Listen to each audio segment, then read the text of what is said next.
Bem-vindo, pessoal. Meu nome é Marcos Loreto, diretor médico da UMINT. Hoje nós vamos conversar com o Dr. Davi Levi, infectologista do Hospital Israelita Albert Einstein e da Escola Paulista de Medicina.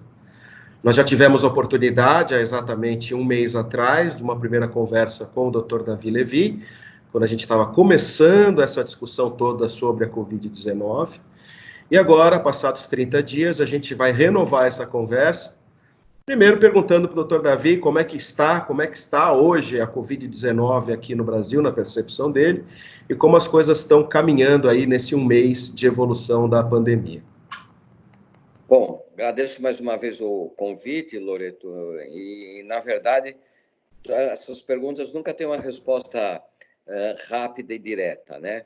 O país é um país continental, é diferente de quando a gente fala de uma Bélgica, de uma Suíça, de uma Suécia, eventualmente até de uma Itália, com dimensões muito menores. Então, nós temos várias infecções ocorrendo, vários tempos de infecção ocorrendo no nosso país e em várias localidades, tá? Então, uma coisa é quando a gente pensa em São Paulo, outra coisa é quando a gente está pensando numa cidade lá no interior do centro-oeste do nosso país.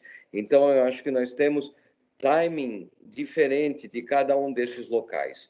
Todo mundo já sabe que o epicentro é São Paulo, com certeza. Nós estamos, infelizmente, em primeiro lugar no ranking aqui do nosso país, em termos de número de infectados, número de mortes, e também, por outro lado, em preparativos há muito tempo para lidar com essa infecção. Eu acho que nesse primeiro mês que nós vivenciamos isso, nós tivemos primeiro um grande momento de pânico, de agitação, as pessoas não sabiam direito o que fazer. Bem ou mal, eu acho que São Paulo está se conduzindo de modo acertado em termos de reclusão, de quarentena. Óbvio que não tem uma resposta definitiva. Todos os países sofreram idas e vindas, né? Mesmo países que inicialmente não ligaram para a quarentena, de repente tiveram que reforçar. Eu acho que nós estamos aprendendo com os erros deles e também nós estamos redirecionando a infecção. Nós notamos, tenho mais conhecimento do hospital que eu milito, que é o Albert Einstein. Nós tivemos, eu não vou dizer, isso aí eu não tenho a propriedade de falar pelo Einstein, mas eu sou um médico de lá, eu sou infectologista de lá, eu acompanho todo dia, o Einstein publica uma estatística, e nós não estamos tendo um crescimento. Nós temos um nível alto de pacientes internados, notório, a gente tem uma média de 120 pacientes internados, temos esse cenário. Por que está ocorrendo? Se essa infecção que pegou, é uma infecção muito peculiar também, ela iniciou-se, isso é evidente, nas camadas de alto poder aquisitivo da sociedade brasileira, tanto aqui, quanto no Rio de Janeiro, quanto em Brasília, por sinal que foram os lugares que são as pessoas que mais viajavam, que mais tiveram contato no exterior. E agora, eu acho que nós estamos tendo uma segunda leva de pessoas com menor poder aquisitivo, a doença está indo, por exemplo, na própria cidade de São Paulo, está indo para a periferia, coisa que não estava acontecendo logo na nossa primeira conversa. Então, tentando encurtar, porque você deve ter outras perguntas, nós ainda estamos vivenciando uma grande epidemia, ainda está comprometendo pessoas que têm direito a esses hospitais de primeira linha, esses hospitais privados, mas já nesse segundo momento, nós estamos tendo um número crescente de pessoas comparecendo a hospitais públicos, tá? Isso, para mim, está bem claro. Tá. Acho que você tocou num ponto importante, que é um dos focos da nossa conversa de hoje, é justamente este momento onde diferentes regiões do nosso país estão vivenciando momentos diferentes da pandemia. E agora a gente entra, então, naquela fase dos exames diagnósticos, que tem gerado algumas discussões, né? Quais são os exames que a gente tem à disposição hoje para o diagnóstico da Covid-19, Davi? Bom, só uma visão histórica. Primeiro, é admirável que em pouco tempo de conhecimento de uma infecção nova, nós já tenhamos tantos testes diagnósticos. Mas, por outro lado, nenhum desses testes é ótimo, é de excelência. Então, basicamente, nós temos dois tipos de diagnóstico. Um é o diagnóstico da infecção viral, da identificação do vírus. Esse é feito por PCR-RT, traduzido isso, reação de polímeros de cadeia em tempo real, real time, por isso é RT. Aí você amplifica partículas do vírus e você consegue ter a certeza de que essa doença é o coronavírus ou aquela infecção que o indivíduo nos procurou, ele é de coronavírus. Esse teste, apesar de ser altamente sofisticado, e quando ele dá positivo, raramente há um erro, tá? Então, você pode acreditar quando está positivo.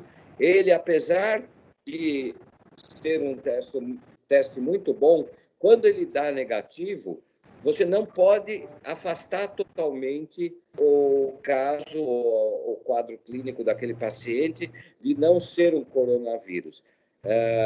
Eu tenho informações que, laboratorialmente, até 30% das amostras podem ser negativas. Por que são negativas? Às vezes é erro de coleta.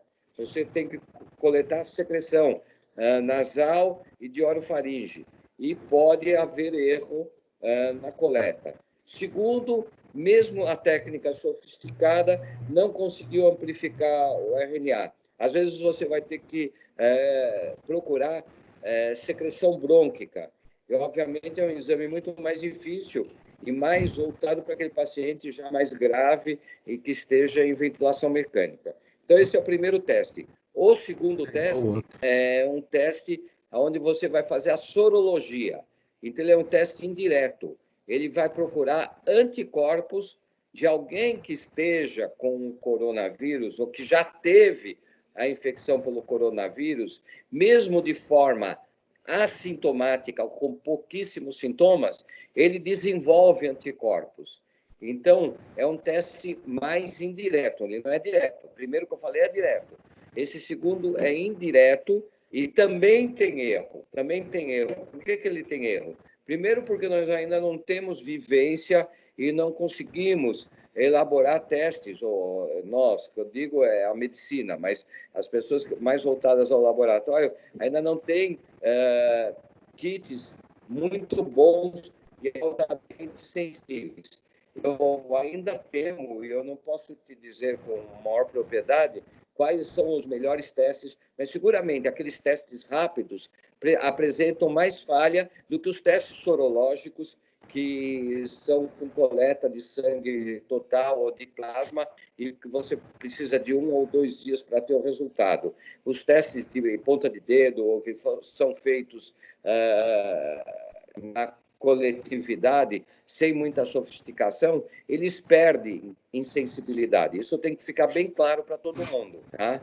E, por outro lado, é necessário que nós tenhamos testes para sabermos, principalmente, quem pode voltar às atividades, quem pode sair com mais segurança no isolamento. Segurança para esse indivíduo, se ele testou positivo e tem anticorpos, e segurança, obviamente, para a comunidade, porque daí a gente sabe que esse indivíduo não está transmitindo mais. Então, terminando os testes de anticorpos, quando presentes, muito provavelmente é de uma infecção que já não é tão transmissível do que quando alguém que teste por PCR esteja positivo. O ideal era fazermos os dois, termos uma sorologia positiva e um PCR negativo. Esse é o ideal, mas é mais caro. Tá. Aproveitando esse gancho, então, nitidamente a gente tem 2 grupos de testes que você descreve aqui para a gente. Aquele teste que é feito na fase aguda da doença, que é a identificação direta do vírus, e, num segundo momento, o teste sorológico e imunológico para ver se ele produziu os anticorpos.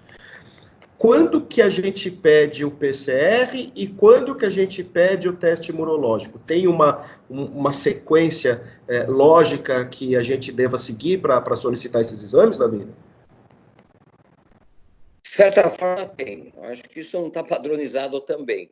Mas, óbvio, o teste para identificação do vírus ele tem que ser feito logo no início dos sintomas. Então, em pacientes sintomáticos, com grandes ou poucos sintomas, né? Mas bem no início, no primeiro, segundo, terceiro, quarto dia, sobre o risco de, depois de uma semana, mesmo o indivíduo esteja com coronavírus, ele já não esteja mais secretando. Então, ele pode dar aquilo que a gente explicou, também um falso negativo. Ele teve corona, mas ele já não está eliminando o vírus.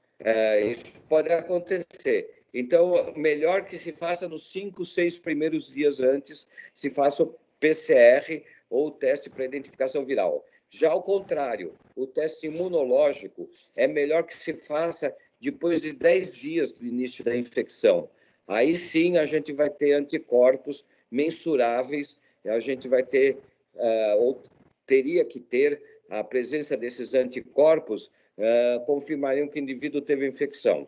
Então, voltando, a pessoa que não fez e que teve sintomas clínicos muito identificáveis com o coronavírus, se elas comparecer a um laboratório ou um médico solicitar depois de 2 semanas do início dos sintomas, a melhor solicitação é o teste imunológico, o teste sorológico, porque daí a gente vai ter a confirmação, se positivo, de que esse indivíduo teve lá atrás a infecção pelo coronavírus.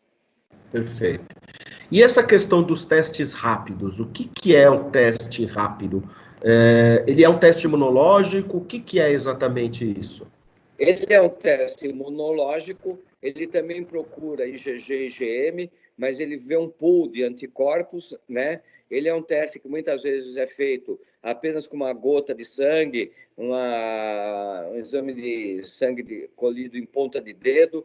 Muitas vezes ele é feito até em papel de feltro e ele dá uma resposta visual. Tudo isso indica que ele tem muito mais erro, muito menos sensível do que um teste sorológico feito no laboratório de rotina. Mas ele serve para inquérito populacional.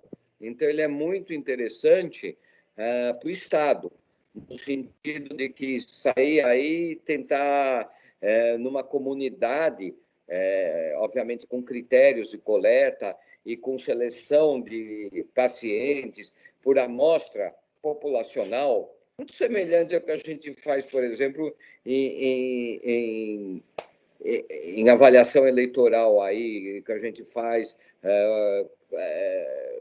em pesquisas eleitorais, mas com amostras populacionais bem balanceadas, nós vamos conseguir saber naquela comunidade, naquela cidade, eventualmente no país, qual a prevalência e quantas pessoas já tiveram infecção pelo coronavírus. Ressaltando que ele é um teste menos sensível. Então, ele vai dar uma imagem, mas não uma certeza absoluta do número de infecções que ocorreram naquele país naquele momento. Então, a gente pode dizer que o teste rápido, a princípio, ele tem sua indicação para grandes populações. Populações menores, o teste rápido ele pode ser mal interpretado. É isso, né? Eu acho que sim, eu acho que a minha opinião pessoal é que numa empresa é melhor fazer uma avaliação sorológica com um laboratório de confiança, onde a gente vai ter menos possibilidade de erro, vai aumentar a sensibilidade desse teste, com certeza. Com certeza. Eu reservaria esses testes rápidos para amostras populacionais e não para situações empresariais, por exemplo. Pelo que a gente tem escutado na mídia, Davi, acho que é até interessante a gente conversar sobre isso. Um dos limitadores maiores hoje com relação a todos esses testes são os famosos reagentes, né? Tanto do caso do PCR, quanto no caso das sorologias. Então, existe uma limitação que não nos permite fazer em todo mundo, que é a ideia da testagem de toda a coletividade. Está certo esse raciocínio? Tá certo. Realmente, esse é um grande problema. Mas, como o mundo está numa pandemia, esses reagentes muitas vezes são importados, existe até uma competição. Está tendo competição, a gente está lendo no jornal, em termos de ventiladores.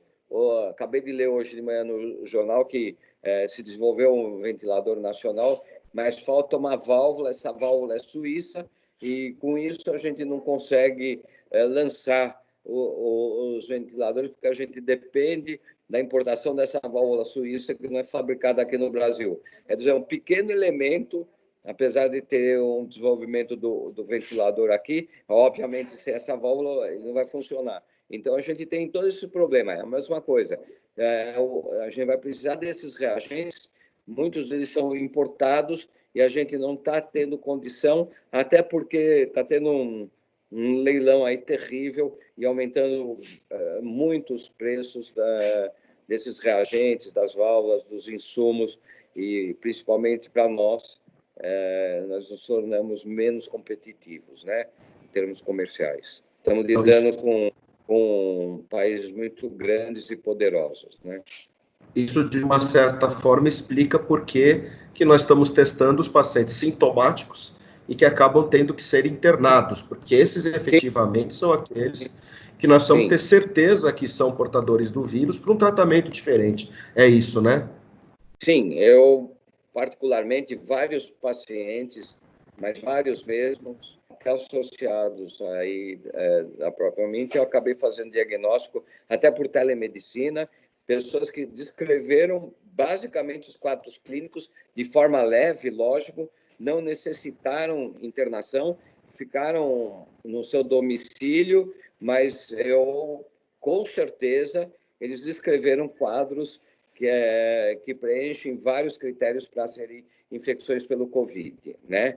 Então, várias pessoas. Eu acho que depois, no segundo tempo, eventualmente, até por curiosidade, algumas delas, não curiosidade científica, propriamente dizendo, eu acho que vale a pena nós fazermos sorologias nessas pessoas, até para afirmarmos e mostrarmos que realmente elas tiveram infecção por coronavírus, porque todas acabam se curando, melhorando, e depois de uma semana, 10 dias, acabam não mais eliminando o vírus. Então, você perde aquele timing para fazer o diagnóstico virológico, né? Tá. Uma outra pergunta que tem aparecido com frequência aqui para nós, e acho que seria interessante seu auxílio para a gente responder, é a questão da IgA, IgG e IgM. O que é exatamente isso? Para que fique mais claro para o nosso público, quando a gente fala da testagem da IgA, IgM e IgG, o que significa essas siglas? É relativamente simples. IG é de imunoglobulina. Então, você tem imunoglobulina, você vai... Imunoglobulinas, vamos colocar de uma forma fácil de entendermos, são anticorpos que nós criamos frente a qualquer infecção. Então, você desenvolve anticorpos de imunoglobulinas contra sarampo, contra herpes, contra vários tipos de vírus e bactérias, obviamente, e, no caso, você desenvolve também anticorpos contra o coronavírus. A IgA é um anticorpo desenvolvido, imunoglobulina A, desenvolvido em mucosa. Lembrando que a porta de entrada do coronavírus é mucosa. Mucosa de via aérea superior, respiratória, mucosa nasal de orofaringe, e aí você tem um desenvolvimento de imunoglobulina A. Logo em seguida, você tem o desenvolvimento de imunoglobulina M, que é uma imunoglobulina de fase mais aguda, e, por último, você tem um desenvolvimento de uma imunoglobulina de memória, que é chamada de IgG, que essa é mais duradoura. Então, na sequência aí, você vai ter primeiro a imunoglobulina A, porque o vírus penetrou na mucosa, e talvez ela tenha até uma correlação com o diagnóstico virológico, né? Então, no PCR, RT, mas ela pode desaparecer mais rapidamente. A IgM que também é de fase precoce, tem um poder de duradouro maior, então você pode, identificando o IgM, pode aferir que esse paciente teve coronavírus, pode até já estar na convalescência, mas ele adquiriu isso recentemente. Quanto tempo ainda não temos certeza. Recentemente, quanto tempo vai durar a imunoglobulina M? A gente vai aprender agora com os testes. Pode durar um mês e meio, 2 meses, depende muito do teste. E a IgG, teoricamente, é a imunoglobulina que vai ficar. Então, esperamos que ela fique de forma mais duradoura, dando uma imunidade para o indivíduo de forma prolongada. Abrindo só um parênteses, não temos ainda a resposta se essa imunidade nas pessoas que tiveram coronavírus será prolongada ou não. Essa pergunta ainda vai ser respondida com a evolução desses pacientes que acabaram de se contaminar, tanto na China, quanto na Itália, quanto no Brasil. Eles vão ser estudados e avaliados, e quanto tempo eles vão ter imunoglobulina G de forma protetora.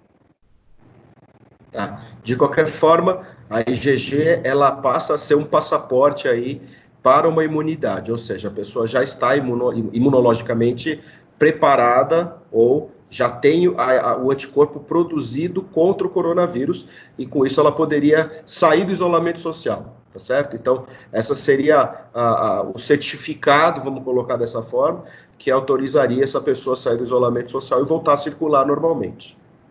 Sim, sim. Se nós fôssemos rigorosos, se ela teve uma infecção há 14 dias, há 20 dias, ela, teoricamente, em uma situação de excelência, ela teria que ter a imunoglobulina G e, ao mesmo tempo, colher uma nova pesquisa de PCR, que seria uma pesquisa virológica. Ela teria que ter um PCR negativo. Mas, como você mesmo lembrou, Loreto, a gente está com falta de reagente, a gente está com falta de condição de fazer PCR, que é o exame mais importante. Então, a gente vai ter que, entre parênteses, nesse momento, economizar. Então, se ela tiver um diagnóstico sorológico, a presença de IgG, já é um bom sinal de que ela pode sair do isolamento. Tá.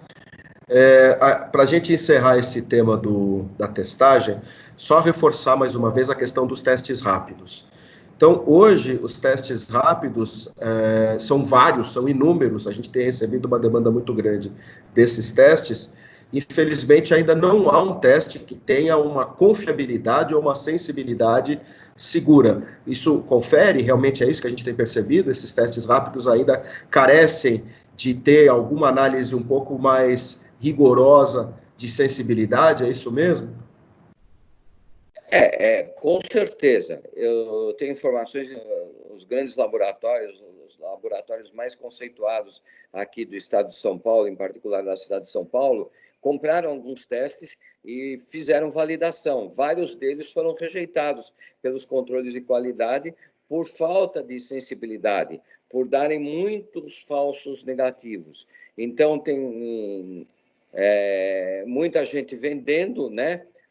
Em vários países estão lançando os testes. Nós temos comprado esses testes, mas laboratórios conscienciosos fazem a validação desses testes antes de lançarem esses testes no mercado. Chama temeridade lançarmos testes mesmo de fontes confiáveis, tá? De grandes laboratórios multinacionais, sem que haja uma validação no nosso meio, que nós tenhamos segurança que esse teste que está sendo feito é um teste confiável, porque senão nós vamos dar uma falsa imagem de proteção para a população e isso não vai ser real. Então, nós vamos liberar,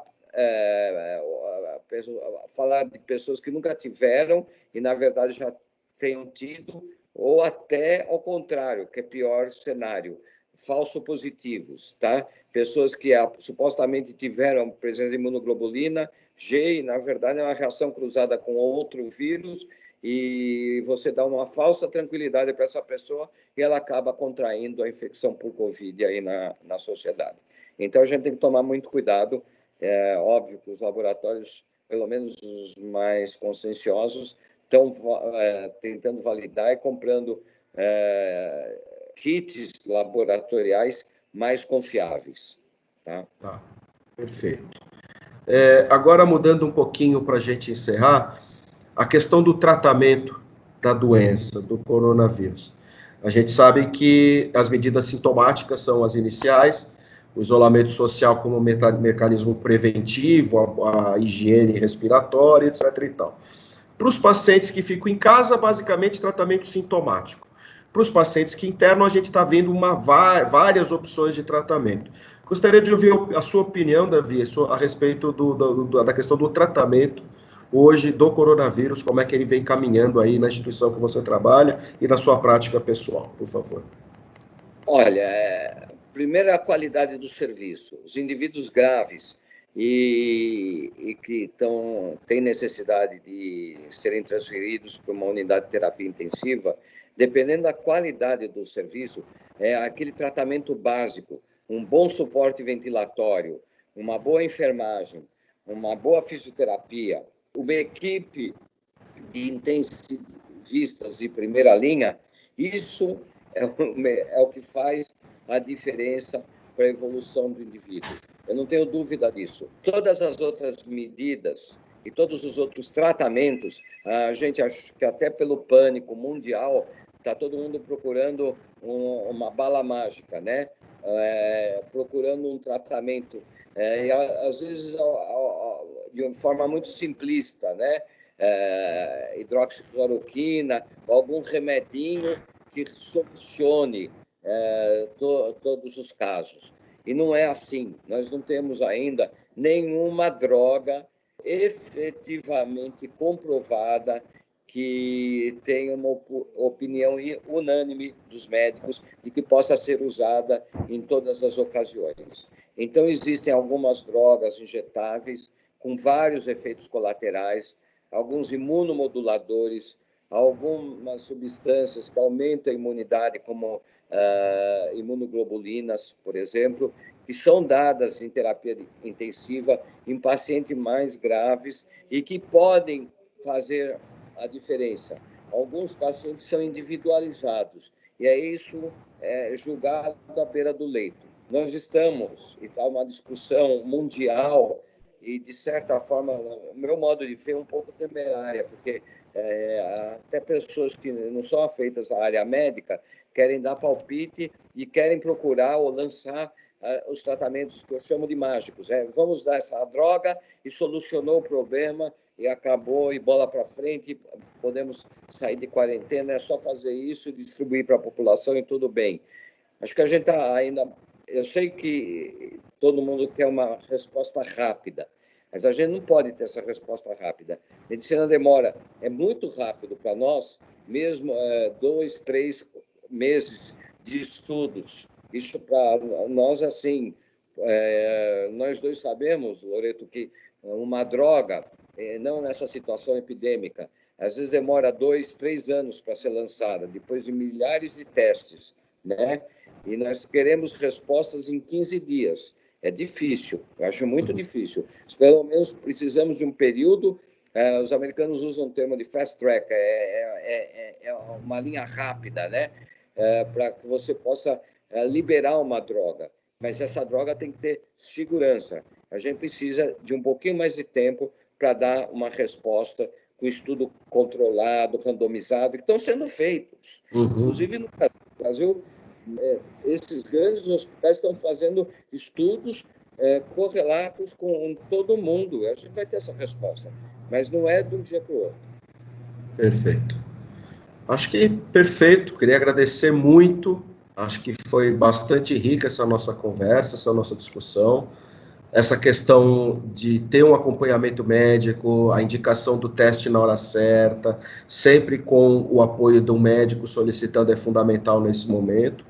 Acho que as suas colocações com relação às limitações dos testes rápidos são bastante congruentes com as outras conversas que a gente tem tido, também inclusive com os laboratórios, que ainda não há um consenso com relação ao melhor teste rápido, e que os testes imunológicos vão ser, daqui para diante, o melhor mecanismo que nós vamos ter para poder identificar quem efetivamente já passou pela doença e já está imunizado daqueles que ainda não foram nem contaminados ou estão ainda em fase aguda de doença, já que a gente tem essa limitação do PCR, conforme você mesmo falou.